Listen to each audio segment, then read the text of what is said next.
আমার আগের শর্টস ভিডিওতে এত ভালোবাসা দেওয়ার জন্য অনেক ধন্যবাদ। আজকে আমি কেকটা বানাচ্ছি আমার এক রেগুলার কাস্টমারের জন্য। দিদিটা সবসময় আমার থেকে কেক নেয় নিজের জন্মদিনের জন্য, কোনো ফ্রেন্ড বা কোনো রিলেটিভ। ইভেন দিদিটাকে যদি কেউ কেকের কথা জিজ্ঞেস করে, দিদিটা আমাকেই সাজেস্ট করে। তাই জন্য কেকটা আমি একটু বেশি স্পেশালভাবে বানাচ্ছি।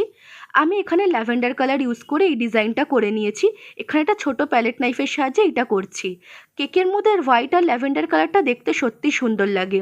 এত একটা সিম্পল কেককে এলিগেন্ট লুক দেওয়ার জন্য আমি ইউজ করে নিয়েছি এখানে গোল্ডেন ফক্স বল।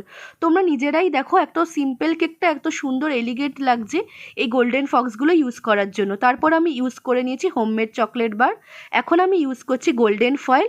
আর শেষে আমি দিয়ে নেব মাঝারি ও ছোটো সাইজের গোল্ডেন সুগার বল। আর এই চকলেট বারগুলোকে আরও সুন্দর করার জন্য আমি ইউজ করে নেব গোল্ডেন ডাস্ট। কেকটা তোমাদের কেমন লাগলো তোমরা অবশ্যই আমাকে কমেন্ট করে জানিও, আর কে কোথা থেকে দেখছো সেটাও জানিও। Thank you for watching.